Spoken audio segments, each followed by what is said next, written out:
Bom, tudo jóia? Hoje eu venho conversar com vocês sobre um tema que às vezes a pessoa da medicina veterinária não tem muito acesso, não tem muito contato, mas quem trabalha com epidemiologia acaba se interessando bastante. E quando a gente entende o papel, né, do mapeamento, as pessoas começam a dar um valor um pouco a mais para essa ferramenta. Se desenvolveu muito nos últimos anos, eu vou explicar um pouquinho para vocês melhor, mas queria começar com essa imagem para entender o que aconteceu. Quando houve um acidente onde o gato estava passando mal e uma senhora foi fazer uma intervenção, comprou um remédio na agropecuária. Quando foi dar para o gato, porque o gato estava passando mal, o gato a atacou, mordeu. O que essa mulher não sabia? Que na verdade o gato tinha uma raiva paralítica, né? A raiva apática. E, por consequências, a senhora acabou falecendo. Então ela faleceu na região do bairro de Indaial, né, entre os municípios de Capivari de Baixo, Pescaria Brava e Gravatal. Então, nesse ponto aqui, onde essa senhora faleceu, foi estipulado um raio de 5 quilômetros, né? E aí se determinou que todos esses bairros marcados, os bairros do município de Gravatal, de Capivari de Baixo e Pescaria Brava, precisariam receber, de alguma forma, uma atenção, né? E nessa atenção seria ir nas casas das pessoas e ver quem tem cães e gatos e vacinar todos os cães e gatos. Então, o mapa, nesse caso, ele conseguiu determinar o raio de 5 quilômetros, né? Que é o raio de ação, e toda essa região aqui. Então, o mapa, a partir do momento que foi determinada o diagnóstico da raiva e que ela era um problema, foi o mapa que orientou o trabalho de todos os técnicos nesse momento. Eu participei dessa atividade há alguns dias. O pessoal da Vigilância Sanitária do Estado de Santa Catarina é quem estava à frente desse trabalho e alguns professores ajudaram na época, veterinários, alunos, a fazer o mapeamento dessa região e vacinar cães e gatos. Mas o pontapé inicial, então, de todo o trabalho começou com um mapa. Então, o que é a importância do mapa, né? Então, esse mapa aqui está um pouco diferente, ele é um mapa com foco central na Austrália. Então, quando está nessa posição, a gente vê uma quantidade de água muito maior, né? Mas o que é legal desse mapa, na verdade, é que ele está de ponta cabeça, porque a Austrália apresenta um mapa mundi do que a gente entende de sul para cima. No espaço não interessa, né? O que é norte, o que é sul, mas é uma visão interessante de se apresentar, né? Como se apresenta, né? A importância, porque na verdade os países apresentam, né? O que é o norte, o que é o sul, para poder mostrar o que é superior, o que é inferior. Então, esse aqui é um mapa apresentando o mapa mundi, com o hemisfério sul na parte inferior e os países do hemisfério norte na parte inferior. Então, o mapa ele nada mais é que uma representação do nosso globo. Existem muitos mapas mais antigos aqui, o Orbis Terra Compendiosa Descriptio, que é um mapa antigo, né? Então mostra aqui o Brasil. Claro, não tinha as imagens de satélite, mas de acordo com a navegação e com o deslocamento, se entendia um pouco do posicionamento. Talvez o mapa do Brasil não é tão bem descrito, mas a África e a Europa já tem um detalhamento bem mais próximo, né, do que é o mapa da realidade. E existem outros mapas, como é o caso do mapa de Piri Reis, que é um mapa que é uma incógnita, ele é um mapa de 1520, então nem tinha descoberto o Brasil direito e ele já tinha descrição de todos os pontos, né, da costa das Américas. Então, esse é um mapa muito emblemático e até hoje um mistério da arqueologia. Então, o mapa ele já foi fundamental para se deslocar da Europa a outro ponto. Então, se viajou muito com o mapa. Hoje, as pessoas praticamente usam os mapas, né, nos aplicativos de telefone para poder fazer os deslocamentos. Mas o mapa ainda é bastante utilizado, antes no papel ou em couro e hoje em dia de forma eletrônica. Como é que a gente entende o mapa na questão de epidemiologia? Então, a primeira coisa que a gente entende em epidemiologia é se eu quero estudar a dinâmica de agentes parasitas de doenças em uma população, eu tenho que primeiro fazer um mapa de onde estão as populações. Então, a primeira coisa que a gente faz no mapeamento é determinar onde estão as populações. E, claro, essas populações, elas se encontram em áreas, né, geográficas. Então, eu determino aonde são essas áreas e eu começo a mapear. Então, aqui tem um mapa mostrando as formas de metapopulação. Porque dificilmente a gente tem todas as populações unidas. A gente tem um grupo de animais aqui, outro grupo para cima, então seria como fazendas de gado bovino da raça Jersey. Então, existe um rebanho aqui, outro rebanho lá, ou seja, são pequenas populações que elas se unem pela movimentação dos proprietários. Então, no animal selvagem, a gente faz a mesma coisa. A gente identifica as áreas aonde estão as populações e tenta descobrir a conectividade entre essas populações. Então, a gente procura saber as áreas que elas ocupam, as áreas de borda dessa população e as áreas onde não tem indivíduos das populações, tá? Nesse mapa aqui, está mostrando também a linha de deslocamento, ou seja, dessa grande população que se desloca para as pequenas, né? Nessas pequenas, ela tem uma interlocomoção. Então, a gente começa a entender aonde que estão os animais, como eles se distribuem e como eles interagem. Por que a gente precisa entender como são essas manchas, né? Então, os hospedeiros indivíduos, quando a gente encara eles como manchas, a gente entende que a ocupação e a distribuição determina a densidade e a presença dos animais. Então, a densidade de hospedeiros, por exemplo, ela vai estar relacionada com a prevalência, número total de casos de parasitas. Lembrando que, nesse caso, quando a gente fala parasitas na epidemiologia, a gente se refere a vírus, a bactérias e os parasitas propriamente ditos. Então, as distribuições de parasitas, elas podem ser explicadas pela metapopulação. Então, quando eu começo a entender a dinâmica de uma metapopulação, eu começo a entender qual é a forma de deslocamento, qual é a forma de presença e de avaliação. Então, a gente começa a modelar. O que é modelar? Modelar é quando a gente pega essa informação, joga no computador e faz uma programação para poder entender quais são as relações que interferem nesse tipo de ordenamento. Então, as populações de hospedeiros como mancha, estão aqui, os hospedeiros indivíduos como mancha, e aí eu tenho as populações. Quando eu tenho a população, eu começo a entender como é que são as movimentações de uma forma completa. E incorporando com a dinâmica dos modelos dos indivíduos, eu começo a entender as metapopulações. Então, eu vejo um fragmento onde eu tenho uma população, nessa figura A, duas populações perto dos rios e uma população maior. Então, esse fragmento maior acabam saindo e recebendo animais. Com o passar do tempo, ocorre um deslocamento de interações entre todos os fragmentos. E quando eu olho na figura da direita, eu estou olhando a população, mas eu tenho que entender que o ambiente ele não é homogêneo, ele tem uma composição heterogênea, por tipo de vegetação, por tipo de solo. Então, aqui, por exemplo, na região de Yellowstone, né, foi feita uma classificação que está mostrando aqui entre as áreas remanescentes de florestas mais velhas e as áreas remanescentes, né, de uma população de floresta de idade diferente. Então, eu consigo ver no mapa a movimentação entre os fragmentos, mas eu consigo ver também as diferenças que tem no ambiente.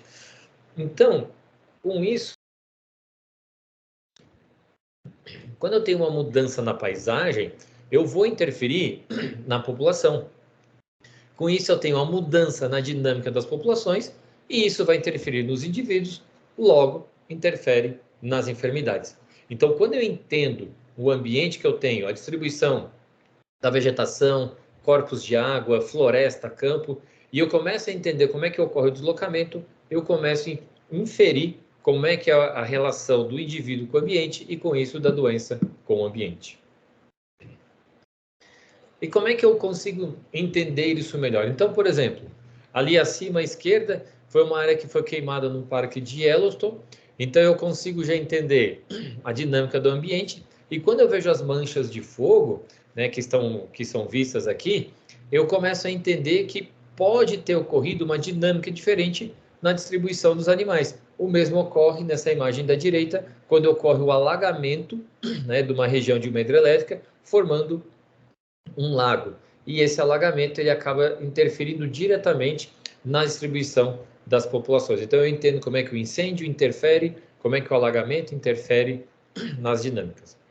E com isso, o desmatamento ele começa a fazer mais sentido. Então aqui uma área de desmatamento numa região da Austrália, onde ela é na figura A completamente coberta de vegetação e na figura D quando aparece somente alguns remanescentes. Então, eu vou vendo essa mudança na paisagem, no ambiente, e eu já imagino que os animais florestais, os animais que precisam da floresta nativa, já têm menos áreas para se deslocar. Em compensação, os animais domésticos, né, como os bovinos, por exemplo, apresentam uma área muito maior de deslocamento. Se a doença é transmitida por um animal silvestre, vai ter dificuldade para se deslocar na figura D. Agora, se a doença é transmitida por uma vaca, por exemplo, aqui na figura D, vai conseguir transmitir de uma forma muito fácil. Então, quando eu vejo essa mudança no ambiente, eu tenho que entender que naquela grande área de distribuição de floresta, onde eu tinha vários animais, entre eles, por exemplo, aqui os cangurus, eu começo a entender que quando há uma fragmentação e uma diminuição dessas áreas, eu começo a descobrir que há um aumento da densidade, e esse aumento da densidade pode levar muitas vezes esses animais à enfermidade. Olhando também para o mapa, então, um estudo feito de cólera, né, em 1854, se estudou a cidade de Londres e começou a se perceber uma coisa. Quando foi colocar pontos, né, nas áreas onde tinham pessoas doentes de cólera, se descobriu que em algumas áreas havia uma maior concentração. Então, aqui nesse mapa das ruas, começou a diagnosticar onde as pessoas viviam e começou a se perceber que havia uma concentração. Então, aumento do tamanho da bola e aumento da coloração significa um maior número de casos, né? Então, esses pontos mais vermelhos é uma concentração. Então, além de eu conseguir colocar no espaço a informação, eu consigo também agregar algo a mais na informação. E aqui, para vocês terem uma ideia, foi feita uma avaliação em 1999 de um congresso de epidemiologia, então já faz muito tempo, mas para vocês terem uma ideia de como que eram usados os mapas em 1999. Então, nesse congresso, eles pegaram uma avaliação de todos os trabalhos e tinham, no total, 131 trabalhos. Desses 11 trabalhos, 11% dos trabalhos tinham apresentação de uma figura. Então, desses 11%, Santa Catarina tinha 5, tá? Com uma ilustração, 1 com demonstração e nenhum com análise. Num total de 6 artigos, de 6 trabalhos que foram apresentados. Desses, né, o que a ilustração trabalhava mais? Sobre a vigilância de transmissão e a vigilância epidemiológica. Então, dá para se notar que existem vários fatores que poderiam ser trabalhados, mas esses 2 pontos, que a vigilância, foi o que mais gerou mapa. Mas eu poder trabalhar sobre ocupação, sobre sistemas de informação e outras maneiras mais como estão relatadas aqui, mas o foco tem sido a vigilância. Isso, 1999. E como é que era o nível de complexidade, né, dos mapas? Então, eles tinham, ou os mapas eram apenas ilustrativos, ou eles eram demonstrativos, e alguns mapas eles eram analíticos. Claro que nessa época, menor número de mapas analíticos, mas no século passado já se falava de georreferenciamento, de uso de software, de uso de estatística para poder determinar um mapa de melhor qualidade. Então, como é que isso pode ajudar? Então, aqui a gente consegue entender, nesse mapa sobre influenza aviária, né, a gripe aviária, aqui um mapa mostrando a África, a Ásia, a Europa e a Oceania, da quantidade de áreas que tem produção de frangos, né, dos poultries, e as áreas que reportam, né, as áreas que é ocorrência de gripe aviária em frangos e as áreas de ocorrência de gripe aviárias em aves selvagens, ou somente aves selvagens. Então, um mapa desse, consigo pensar em algumas coisas. Então, a África tem algumas áreas com produção de frango comprometida, a Arábia Saudita, a China está bastante comprometida. Eu consigo quase dizer que a China toda tem a gripe aviária, somente com exceção dessa área central, onde só tem também as aves selvagens. Então, toda a China comprometida por gripe aviária. Então, isso, para a Organização Mundial da Saúde, facilita bastante o planejamento e a tomada de decisão.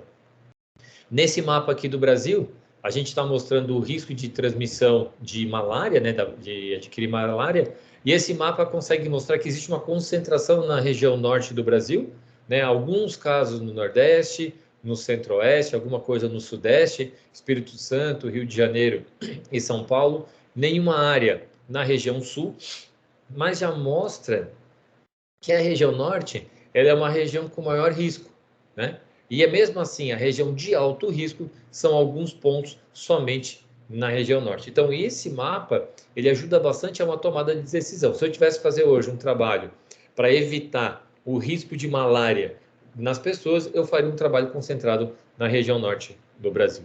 Já esse outro mapa do Brasil, ele tem aqui mostrando a taxa de jovens mortos por 100 mil habitantes, tá? E esse é um mapa de 2010, também um mapa antigo. Então, ele consegue mostrar mais ou menos a taxa em 2010, na parte, o número maior, o número menor é a taxa de 2000, tem uma legenda aqui no canto inferior à esquerda, e a variação está logo ao lado. Então, por exemplo, que cita já que Alagoas, né, é o município com a maior taxa, então está aqui Alagoas 34,8%, em 2000 tinha 10,1% e subiu 244%. Então, um acréscimo muito grande, né, nesse problema. Então, o nosso estado, a Santa Catarina, tinha 2,7%, chegou a 6,4%, um aumento de 137%. Então, se a gente for comparar na região sul, o estado de Santa Catarina, entre 2000 e 2010, foi o estado que teve o maior aumento do número de mortes de pessoas entre 0 a 19 anos, mostrando o aumento da criminalidade, provavelmente, porque esses homicídios normalmente têm uma relação com o crime.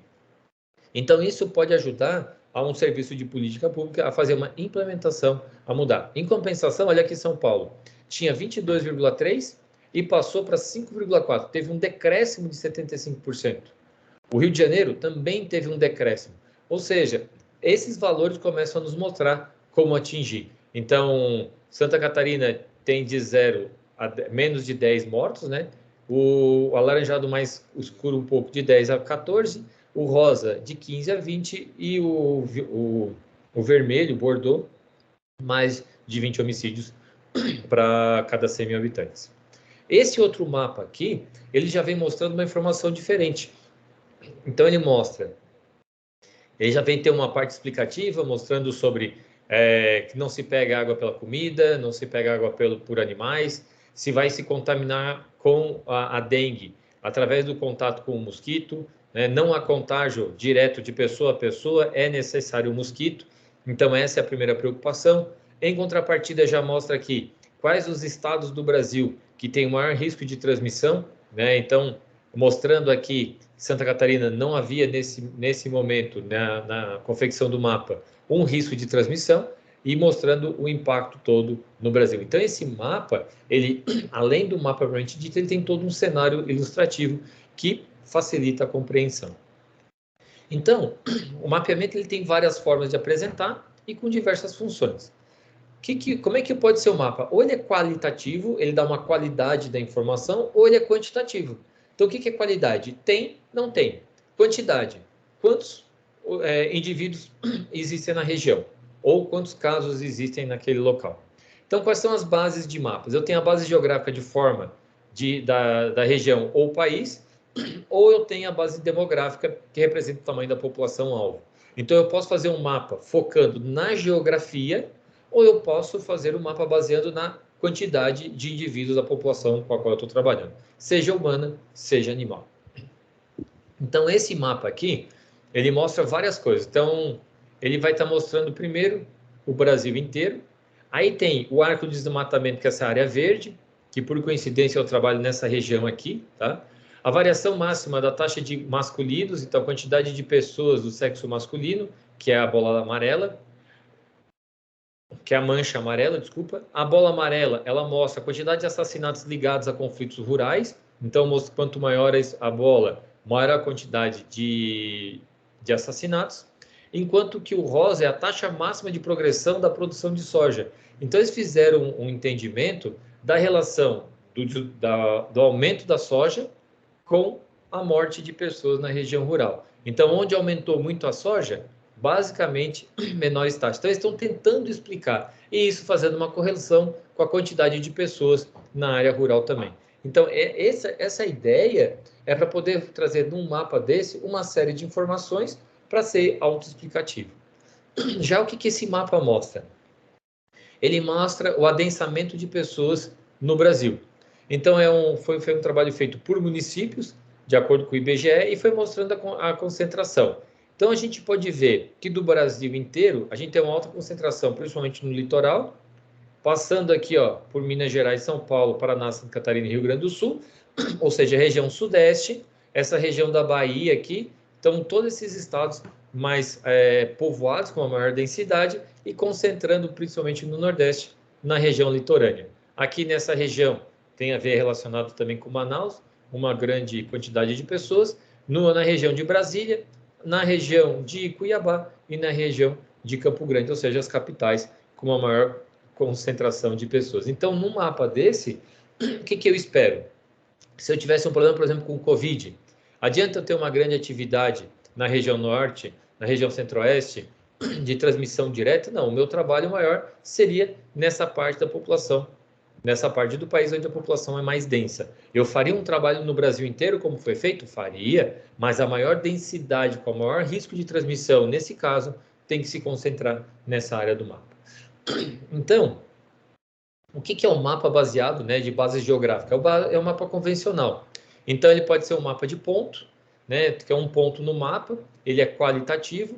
Ele pode ser um mapa de distribuição, então ele mostra a área onde ocorre o problema, ou ele pode ser um mapa com círculos proporcionais, onde o tamanho do ciclo é proporcional à quantidade de casos. Então, aqui é um mapa de pontos. Então, cada ponto são 233 asininos, né, ou seja, jumento, na região. Então, vocês podem ver da concentração de jumentos que ocorrem no Nordeste. Para quem não sabe, o jumento é uma espécie problema hoje em dia no Brasil e o acúmulo dessa espécie acaba acarretando uma série de impactos negativos na região da Caatinga. Então, esse mapa de ponto, que cada ponto representa 233 animais, pelo menos, consegue ilustrar um pouco a distribuição de asininos pelo Brasil. Nesse outro mapa, ele mostra a quantidade de espécies em perigos por região. O ponto verde, uma espécie, o ponto azul, de 2 a 3, o ponto amarelo, de 4 a 7, o ponto vermelho, mais que 8 espécies. Então, aqui é o mapa dos Estados Unidos, esse aqui é o Alasca, e aqui é a região do Havaí, tá? Então, a espécie ameaçada pode ser uma ave, um inseto, um mamífero, qualquer coisa. Então, a gente consegue entender que esta área, principalmente do litoral pacífico, que tem aqui o estado da Califórnia, com uma grande quantidade de espécies mais ameaçadas, essa região mais central aqui dos Estados Unidos, com uma grande quantidade de espécies ameaçadas, além daqui da Flórida e da região da Louisiana, também com uma grande quantidade de espécies ameaçadas. Então, eu consigo identificar no mapa as áreas com a maior ameaça. Provavelmente, essas áreas são as áreas também com a maior densidade populacional, porque isso que remete a uma grande quantidade de ação antrópica que vai ter um impacto direto nas populações silvestres. Esse outro mapa aqui, ele já mostra por região. Então, o que ele está mostrando aí? Quais são os países que não têm vacinação, ou quais são as áreas que não têm vacinação. Então, está mostrando que toda essa região, a verde mais clara, não tem vacinação, não vacina. Esse verde um pouco mais escuro são membros da região que eles são livres. Esse verde escuro são áreas livres sem vacinação. Então, Santa Catarina é considerada em 2018 pela OIE uma área livre e sem vacina. As áreas verde claras, elas são livres, mas com vacinação. Existe uma contenda, né, nessa região da Colômbia, que ela é uma região livre, tá? Existe uma relação especial, e existe algumas outras áreas que não tem relação nenhuma, que é o caso da Venezuela, que nesse momento aqui, em 2018, não tinha nenhuma posição em relação à febre aftosa. Então, se eu sou de um país e eu quero fazer compra de carne, eu olho nesse mapa, eu sei que eu posso comprar carne do Chile, da Patagônia, da Argentina e de Santa Catarina, que eu terei carne de melhor qualidade e provavelmente carne com nenhum risco de febre aftosa. Lembrando que o estado do Rio Grande do Sul já está sendo incluído na lista de zona livre de vacinação. Já esse outro mapa, ele consegue mostrar duas coisas, né? Ele consegue mostrar o número de pessoas empregadas para cada 100 hectares, então já consegue ter mostrando aí o número de pessoas empregadas, e mostra também o tamanho do ciclo proporcional à quantidade de casos, né? Fazendo uma concentração em determinadas áreas. Então, eu consigo ter uma boa interpretação da quantidade de casos e também da área onde isso ocorre. Já nesse mapa aqui, ele está mostrando a variação a respeito de uma bactéria. Então, a bactéria foi estudada no mundo inteiro e ela apresentava diferentes cepas. Então, o que foi feito? Como que são distribuídas essas cepas pelo mundo? Então, marcou lá cepa A, cepa B, cepa C, a W135, a X e a Y. Então, o que acontece? Consegue entender como que é a distribuição de algumas cepas ao redor do mundo. Então, por exemplo, no Brasil, essa bactéria, né, que é a Neisseria, ela tem 75% dos casos estão relacionados com a cepa do tipo C. Então, com isso, eu consigo entender um pouco da relação. E é engraçado, porque o Brasil tem a maioria C, só que os outros países, ó, a maioria ou é B, ou o caso da Argentina tem bastante caso de A. Então, parece que, de alguma forma, não existe uma relação muito entre as cepas, né? Pelo menos proporcionalmente, de Brasil e Colômbia e Argentina. Claro que existem todas as cepas em todos os países, mas existe uma distribuição um pouco diferente em relação à cepa. Já nesse mapa aqui, ele está mostrando o número de casos confirmados de febre amarela silvestre em humanos no estado do Rio de Janeiro por município, né, de residência. Esse é um mapa de 2018 feito com informações do governo do Rio de Janeiro pelo jornal O Globo. Então ele começa a mostrar que os casos em 2018 foram um total de 108 e de mortes 48. Então o que está mostrando? Quanto maior o círculo, maior o número de casos, inclusive com o número dentro, e embaixo mostrou aonde morreram pessoas.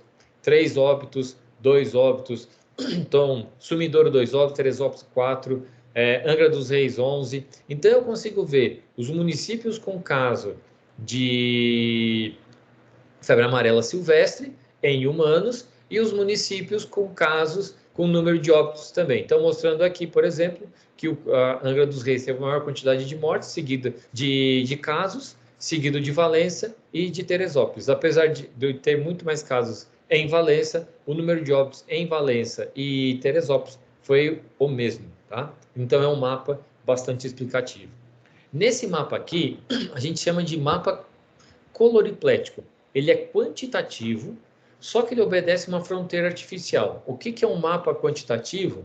Que aponta a fronteira artificial. Então, cada espaço menor dessa região é um município. Então, é numa região da Austrália, né, na região de Vitória, onde cada área é um município. E aí eles mostram, né, de acordo com essa avaliação, qual é a prevalência, né, que aconteceu nos condados. Então, quando a prevalência era menor que 25%, estava em branco. Quanto entre 25% a 50%, estavam as listas horizontais. Quando tinha de 51% a 75%, as listas eram verticais. E quando tinha mais de 75% de casos, as listas era feita o quadriculado. Então, eu consigo ver a diferença da quantidade de casos, só que é para o município.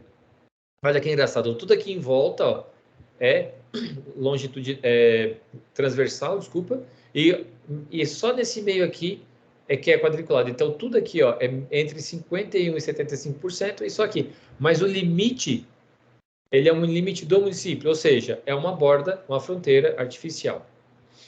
Nesse caso aqui, está mostrando a quantidade, né, de níveis de assimilação de economia de uma região do México, mas o importante que eu quis trazer é que eu posso fazer a demonstração por cores. Então, os mapas mais antigos, eles eram por listas, porque as publicações eram todas em preto e branco, e hoje em dia eu consigo fazer a mesma distribuição, só que por cor. Lembrando que uso o limite artificial do município. Aqui nesse mapa eu estou mostrando a quantidade de tuberculose, né, estimada para o mundo inteiro. Então, aqui no Brasil, tem uma estimativa de 0 a 24 para cada 100 mil habitantes. Então, essa estimativa, ela está utilizando também o quê? A borda artificial. Porque pode ver que nesses países aqui tem uma maior quantidade na África e no país do lado e no outro vizinho as quantidades diminuem. E isso a gente sabe que a doença não respeita esse limite artificial. Aqui mostrando a distribuição de Aedes aegypti nos municípios de Santa Catarina, e dá para ver que a diferença, às vezes, de um município para o outro, né, de cor, é drástica, e esse limite aqui se mantém como mostrando artificial. Já o mapa isoplético é aquele que tem a fronteira verdadeira. Qual o problema desse mapa? Ele é um pouquinho mais complicado de entender. Eu tenho aqui a legenda e cada variação corresponde à distribuição das populações, ou seja, dos indivíduos, não necessariamente a distribuição geográfica. Então, ele fica um pouco poluído e difícil de entender em preto e branco. Quando eu tenho um mapa colorido, às vezes ele é mais interessante até. Então, aqui a distribuição de eumintos no Brasil, mostrando aqui o Ascaris, o Triscuris tricúria e o Hookworm, que é um tipo de tricúris. Então, pela essa distribuição, o vermelho eu sei que tem maior quantidade de casos e o azul uma menor quantidade de casos, uma menor prevalência preditiva. Então, eu consigo entender que é independente do estado, mas é uma distribuição muito mais relacionada com a distribuição da população e com a distribuição geográfica. Então, quando eu vejo um mapa desse, de estimativa, né, que eu vejo aonde que eu tenho o maior número de casos, eu consigo utilizar os dados oficiais para fazer uma relação. Então, aqui uma estimativa atual, aqui um dado real, para eu poder fazer um trabalho de cortar, né, a quantidade de casos de Citosoma mansoni. Nesse caso, Citosoma mansoni é extremamente dependente do caramujo, então eu consigo fazer uma intervenção direta baseada no mapa. Então, a epidemiologia de meio ambiente ambiental, ela tem uma abordagem estatística e biológica da avaliação dos mapas, então a qualidade da área para ocorrência de hospedeiro e vetor, e uma necessidade de uma abordagem biológica, porque a presença ou abundância do hospedeiro e vetor não aumenta o risco de infecção. Então, eu tenho que fazer uma avaliação estatística para saber se aquela relação, se aqueles números são proporcionais. Pode ver que vários mapas eu coloquei que era sempre para cada 100 mil habitantes, para ser proporcional e para ser comparativo. E sempre com uma abordagem biológica para entender a movimentação tanto de hospedeiros quanto a movimentação de agentes. Então, aqui um mapa sobre febre amarela, então mostrando a distribuição. Em amarelo, 152 casos suspeitos, sendo que 37 eram prováveis, e em vermelho, 47 óbitos suspeitos, sendo que 12 são prováveis. Então, a cor se repete, mostrando os casos suspeitos ou prováveis por município, na região de Minas Gerais. A coloração se repete nesse gráfico, mostrando os casos confirmados em proporção a quanto de óbito, e eles aproveitam para mostrar também as espécies que estão relacionadas, o bugio, o macaco-prego e o calitrix, que é o mico. Nenhum deles é portador, eles também morrem com a febre amarela, porém, eles são no ambiente silvestre, então são passíveis de serem contaminados e acabam morrendo. E aqui eles colocam algumas informações de sintomas clínicos iniciais, os sintomas clínicos no caso grave e alguma outra informação. Então, um informativo que utiliza a estatística, que utiliza a matemática, que utiliza o mapa para entregar ao cidadão uma informação de melhor qualidade. E quando a gente começa a entender, né, um pouco melhor, eu consigo, por exemplo, utilizar essas informações do estado de Minas Gerais e fazer um comparativo para entender quais são as rotas viáveis, né, da febre amarela no estado de São Paulo, que é um estado vizinho. Então, eles usaram não necessariamente aquela informação, mas as informações do governo estadual e tentaram entender. O vírus deve chegar neste ano à região de Sorocaba, ao litoral e ao Vale do Paraíba. Então, começou a se pensar da rota prevista para 2018 para que a febre amarela chegasse em São Paulo e região e para quais mecanismos, quais caminhos. E o mapa, ele consegue ajudar bastante na interpretação. Os mapas, né, de distribuição espacial, então eles independem da região artificial, eles conseguem também mostrar um pouco mais de informação. Esse mapa aqui, ele mostra a região que é afetada, que está em rosa, ele consegue mostrar uma região de alto risco, que é o que está em azul, mas o importante também, ele consegue mostrar os pontos, né, de isolamento em bovinos, de isolamento em ovelhas e de isolamento em cabritos. Então, cada coloração tem um padrão de informação diferente nesse surto que aconteceu entre gado, de ovelhas e de cabritos. Nesse outro mapa, numa área mais ampla, né, ele consegue fazer uma relação mais ou menos parecida, mostrando a área que ocorre, a área afetada, a área de risco, a área problema e os casos. Só que quando é uma visão mais ampla, vocês veem que os pontos estão muito aglomerados, então essa distribuição espacial, ela dificulta a interpretação. Às vezes, um mapa mais moderno, né, mostrando os ambientes, as regiões, eu consigo entender um pouco melhor. Então, mostra aqui a Inglaterra, a Espanha, a França e assim os outros países que fazem limite, e a gente consegue entender um pouco melhor como é que é a relação da distribuição dessas enfermidades nos diferentes países dessa região. Então, aqui tem França, tem Suíça, tem Itália, Áustria, Alemanha, Países Baixos, Luxemburgo está aqui no meio e alguns outros países. E o que eu consigo também entender através do mapa? Eu consigo fazer, por exemplo, uma previsão de transmissão de enfermidades. Então, por exemplo, uma doença como a gripe aviária, que ela está relacionada com a transmissão através de aves migratórias, eu conhecendo as aves migratórias que são portadoras, eu posso entender, né, de acordo com a rota de deslocamento delas, quais são as probabilidades de áreas e lugares onde podem chegar os vírus, né? Então, esse aqui é um mapa mostrando a distribuição e o deslocamento de das probabilidades de deslocamento dessa doença na região da Europa, mostrando a parte norte da África e chegando até a Europa. Aqui, mostrando num aspecto macro, né, de 2007, como é que a Blue Tongue, né, que é a doença da língua azul, poderia estar sendo distribuída em toda essa região da Europa. O mapa também ele ajuda, né, para a gente entender um pouco sobre outros efeitos. Então, aqui é um mapa de fogo, tá? Esses mapas aqui foram feitos em 2020, então os pontos vermelhos do mapa à esquerda mostram os focos de agosto, os pontos cinza, os focos de janeiro a julho. Então, houve uma grande quantidade de casos em agosto, que é o período do auge da seca. Já no mapa da direita, ele mostra toda a área do Pantanal em branco e a área que foi queimada entre janeiro e setembro, que é essa marca aqui em rosa, sei lá que cor é essa daqui, tá? Então, a gente consegue ter uma percepção melhor do impacto que foi o fogo nessa região. Então, como é que a gente trabalha para fazer um mapa? A gente usa duas coisas principais, a estrutura do georreferenciamento, tá? E a gente usa os aplicativos de georreferenciamento. Então, o que é a estrutura? São os dados e as cartas geográficas, que tem as informações primárias e secundárias, que são dados obtidos também de forma indireta e que armazenam os dados e faz uma referência geográfica. Essa é a estrutura do sistema de geográfico de informação.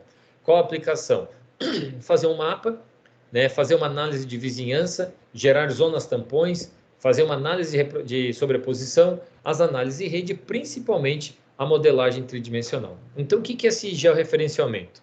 Ele vai usar a geoinformática, ou seja, o uso de computadores nas informações geográficas. Ele tem informações de cartas, de mapas, de fotos, sensoramento remoto, de topografia.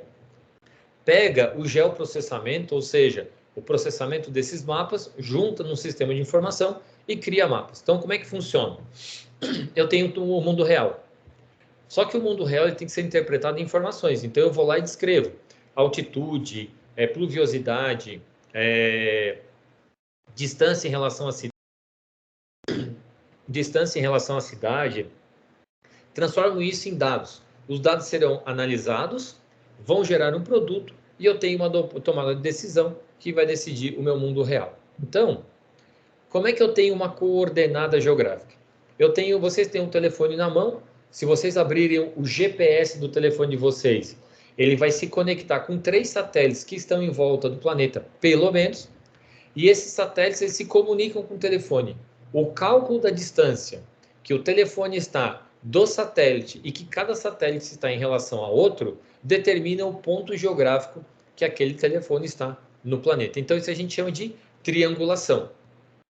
E essa triangulação, ela vai ser utilizada para poder determinar a presença ou a localização daquele telefone ou daquele GPS, e no caso, como eu trabalho, do rádio colar de uma onça pintada ou de um lobo-guará. Então, o rádio colar, ele é um GPS que se comunica com o satélite e eu consigo determinar exatamente aonde está aquele animal naquele momento. Então, esse sistema, ele monitora o deslocamento da onça. O telefone de vocês, ele é monitorado, né? Ele monitora o deslocamento de vocês em relação ao globo terrestre. Então, tudo isso, gente, vai facilitar, por exemplo, um aplicativo com aplicativo de deslocamento. Tem vários aplicativos, hoje em dia as pessoas não perguntam o endereço, né? Manda a localização. Então, quando manda a localização para o meu telefone, eu abro um aplicativo de mapa e vai conversando com os satélites e com os computadores para saber o caminho a ser tomado e a quantidade de informação. Então, tudo aquilo que chega no aplicativo, se tem acidente, se tem lentidão, tudo aquilo nada mais é que um geoprocessamento das informações geradas por dados do mapa que podem auxiliar as pessoas a se moverem. Então, eu tenho que adquirir a informação, é o input. Eu tenho o controle dos dados, que é o manejo de dados. Eu tenho as análises que são feitas para depois eu ter uma visualização propriamente dita. Então, como é que funciona isso? Quando o planeta ele é monitorado por fotos de satélite, de aviões, hoje em dia de drones, eles vão fotografando. E o que o computador começa a fazer? Ele começa a separar uma informação que é sobre planta, informação sobre relevo, informação sobre distribuição de estradas. Se vocês pegarem um telefone de vocês e abrirem lá no Google Maps, vocês vão clicar na direita e vai mostrar como se fossem várias folhinhas sobrepostas. Se vocês clicam, primeiro vai ter um mapa que a gente chama mapa político. Se vocês clicam, parece um mapa real, e se vocês clicam, tem distribuição de estradas no mapa de vocês, tá? Então, são layers que a gente chama, camadas, e cada camada representa um tipo diferente de observação. Então, eu posso ter, por exemplo, um mapa, uma foto de satélite, que eu tenho um conjunto, mas quando eu analiso, eu tenho um mapa de solo ou um mapa de cobertura vegetacional. É a mesma região onde o computador vê a foto real e faz uma análise da composição que existe. Então, cada camada que a gente está analisando, ela tem uma informação diferente. Então, quando eu estou vendo um mapa completo, né, o mundo real, o que eu estou vendo? Eu estou vendo diferentes informações. Então, por exemplo, eu posso estar vendo elevação, relevo, dinâmica de água, que aqui os rivers, que são os rios, os tipos de solo e a cobertura do solo. Então, de acordo com o tipo de informação que eu tenho, eu começo a interpretar. Então, o mundo real ele é composto por quê? Por várias fatias, por várias camadas, por vários layers, tá? Então, é esse conjunto de informações é que eu interpreto quando eu vejo uma informação num determinado ponto. Então, o que é o georreferenciamento? Eu pego o ponto que foi adquirido nas suas diferentes camadas, eu faço uma avaliação, né, por diferentes métodos, utilizo a informação de pessoas ou de indivíduos, utilizando o meu computador que roda um software que analisa toda essa informação. Então, o sistema de informação para o georreferenciamento é um resumo de todas as informações coletadas que vão se transformar num mapa. Então, por exemplo, aqui, existem alguns programas, né? Um deles que eu indico a vocês é o QGIS, mas o que eu estou vendo aqui nesse mapa? Nesse mapa eu estou vendo uma região, e aí que eu já marquei os limites, né, dos lotes, eu consigo ver uma área aqui que eu demarquei que eu tenho maior interesse, eu consigo ver aonde que estão, provavelmente, os corpos d'água, então eu consigo começar a entender, olhando o mapa, o tipo de distribuição de informações que ele pode apresentar. O que isso me ajuda? Então, por exemplo, aqui eu estou juntando as informações de uma área da África que tem o lobo etíope. O que eu estou vendo? Eu estou vendo tanto a área que os lobos habitam, e em cada ponto aqui, ó, eu estou vendo ou uma carcaça de lobo, de bicho morto, e o ponto preto escuro, uma carcaça que era confirmada com quadro de raiva. Então, nessa avaliação aqui, eu já consigo ter uma interpretação na área que o lobo se desloca, né? Aonde ocorre, eu consigo ver aonde é que tem carcaça de animais mortos. Nesse mapa aqui, além de eu ver essa distribuição, eu consigo ver o relevo. Olha aqui, eu tenho a distribuição política da região, mas eu consigo ver relevo. Ó. Aqui é pico e aqui é vale. Aqui é pico e aqui é vale. Então, e aqui, inclusive, é água. Então, eu consigo ver uma grande quantidade de uma distribuição do grupo, né, nos vales, nas duas regiões, onde se concentram mais animais, e uma certa quantidade de animais mortos. Então, eu começo a ver uma relação, quando eu analiso, por exemplo, por relevo, da onde se distribuem os animais, da onde se distribui o problema, e em qual área e que tipo de ambiente que eu estou estudando. E com isso, eu começo a compreender, por exemplo, uma taxa de deslocamento. Então, aqui foi um mapa que tem uma doença em morcegos, que é a doença do nariz branco, que é uma síndrome fúngica, que começou nessa região. O que se suspeita? As pessoas, não existia essa doença nos Estados Unidos. mas existe um tipo de turismo de pessoas que vão em caverna para passear, tá? Mas se suja tudo. Então, o que aconteceu? Algumas pessoas da Europa vieram para os Estados Unidos, ou americanos que foram em cavernas na Europa vieram para a caverna dos Estados Unidos e contaminaram nessa região. Uma vez que contaminaram, né, eles conseguiram ver a mortalidade, né, de alguns grupos de animais, começou a se notar uma taxa de deslocamento, tá? E aí começou a ver essa taxa de deslocamento pelo tipo de terreno e ambiente por onde os morcegos se deslocavam. E com isso começou a se ter uma interpretação melhor de quanto afetaria essa enfermidade nos próximos anos. E por que mapa tem revolucionado tanto a informação? Então, aqui é um lobo cinzento, né? Um lobo que ficou mais de 70 anos sem ocorrer numa região do Parque Nacional de Yellowstone, e numa tentativa de melhorar as condições ambientais e diminuir o problema de enfermidades em várias espécies, foi feita a reintrodução dos lobos. Então, primeira coisa que tinha que fazer? Tinha que fazer a reintrodução de lobos. Não tinha lobo na região do Yellowstone, então eles foram procurar lobos em diferentes áreas, né, para tentar descobrir aonde que eu tinha muito lobo e da onde eu conseguiria tirar alguns lobos para colocar em Yellowstone. Então, a primeira coisa, utilizou-se o mapa para poder fazer essa avaliação nos estados americanos. E aí, por que quiseram fazer essa reintrodução? Quando eles olharam Yellowstone, eles começaram a entender que os elks, eles comiam sem se preocupar em serem caçados. Com isso, eles tinham uma taxa de consumo de pasto muito grande. E como eles tinham uma taxa de consumo de pasto muito grande, parte do solo acabava lixiviando, indo, né, para dentro do rio, o que interferia na vida dentro do rio. E vocês podem ver que a vegetação não conseguia se consolidar. E com isso, o número de coiotes começou a aumentar muito. Quando eles reintroduziram o lobo, a quantidade de coiote diminuiu.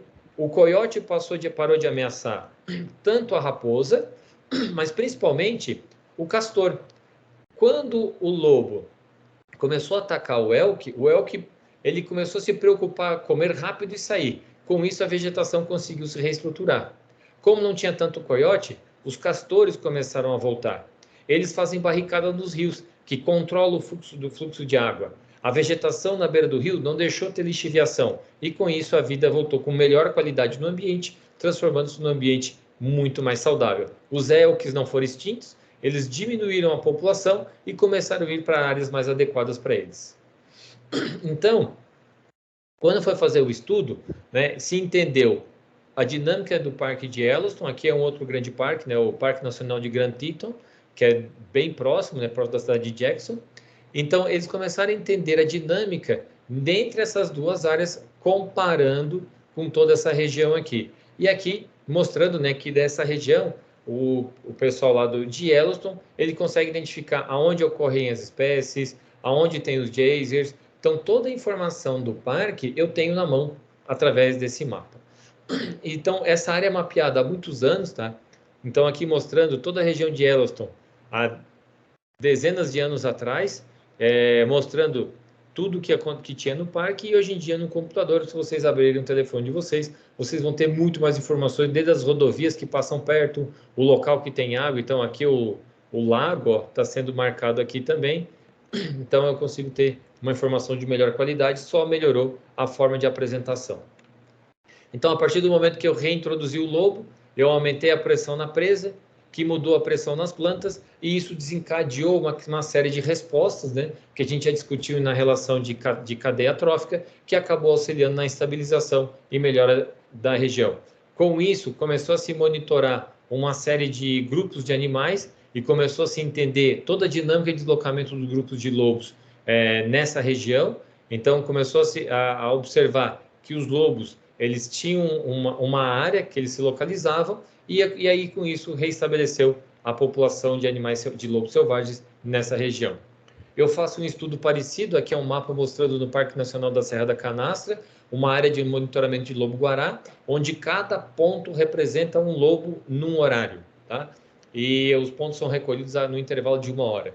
Então aqui é verde com amarelo, porque é um casal, vermelho com azul, outro casal, cinza com vermelho, um casal, cor de burro quando foge, azul aqui com amarelo, um outro casal. Aqui um animal que a gente não conseguiu capturar, o par, e aqui um violeta, roxo, daqui cor é essa, que a gente não conseguiu. Então, eu consigo ver toda a área de influência desses lobos através dos pontos. Aí eu consigo ver todo o maciço que é o Parque Nacional, a parte inferior das fazendas, a região da cidade e todas as áreas que os lobos ocupam.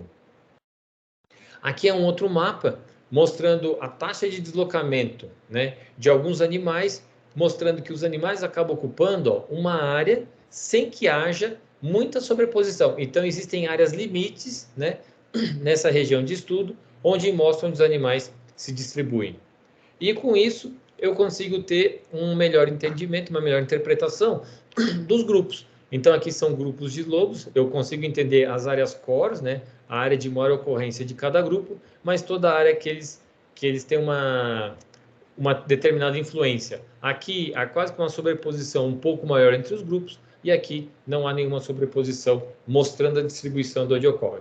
Se eu tiver que fazer um estudo, por exemplo, de enfermidades em lobos, eu sei que essa área aqui, ó, vai ter uma contaminação entre os grupos, e essa área aqui eu tenho menor chance de contaminação entre os grupos. Aqui um outro mapa mostrando as formas de estudo e distribuição, né, no caso dos lobos, nessa região de Yellowstone.